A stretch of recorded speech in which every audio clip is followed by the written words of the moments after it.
दोस्तों, सांपों को देखकर लोगों की सिट्टी पिट्टी गुम हो जाती है। आपने अपनी जिंदगी में कई तरह के सांप जरूर देखे होंगे, तो इतना तो जानते ही होंगे कि सांप की जीभ आगे से 2 हिस्सों में बटी होती है। लेकिन क्या आप जानते हैं ऐसा क्यों होता है? सांपों की जीभ 2 भागों में क्यों कटी होती है?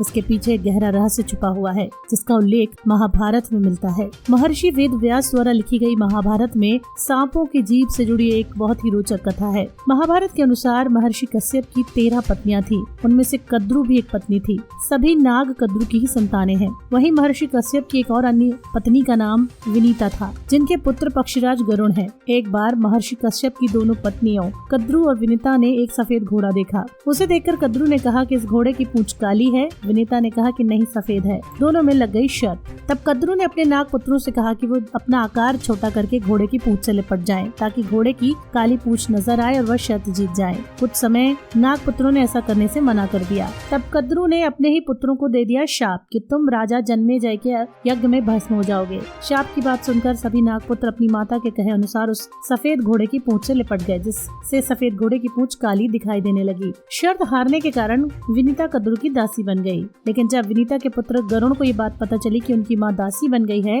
तो उन्होंने कद्रु और उनके नाग पुत्रों से पूछा कि मैं तुम्हें ऐसी कौन सी वस्तु ला कर दूं जिससे मेरी माँ तुम्हारे दासत्व से मुक्त हो जाए। तब नाग पुत्रों ने कहा कि तुम हमें स्वर्ग से अमृत ला कर दोगे तो हम तुम्हारी माँ को मुक्त कर देंगे। नाग पुत्रों के कहने पर गरुण स्वर्ग से कलश ले आए अमृत का और उसे कुशा पर रखकर उन्होंने दिया। उन्होंने सभी नागों से कहा कि अमृत पीने सभी पहले स्नान करके आए। गरुण के कहने पर सभी नाग स्नान करने चले गए, लेकिन इसी बीच वहाँ देवराज इंद्र आ गए और वो अमृत कलश वापस लेकर स्वर्ग चले गए। जब सभी नाग वापस आए तो उन्होंने देखा कि कुशा पर अमृत कलश नहीं है। उन्हें लगा कि इस जगह पर अमृत का अंश जरूर गिरा होगा और उन्होंने उस घास को चाटना शुरू किया। लेकिन ऐसा करने पर उन्हें अमृत प्राप्ति तो नहीं हुई, लेकिन घास की वजह से उनकी जीभ के 2 टुकड़े हो गए। और यही है वो कहानी। तो कैसी लगी आपको ये कहानी, बताइएगा जरूर।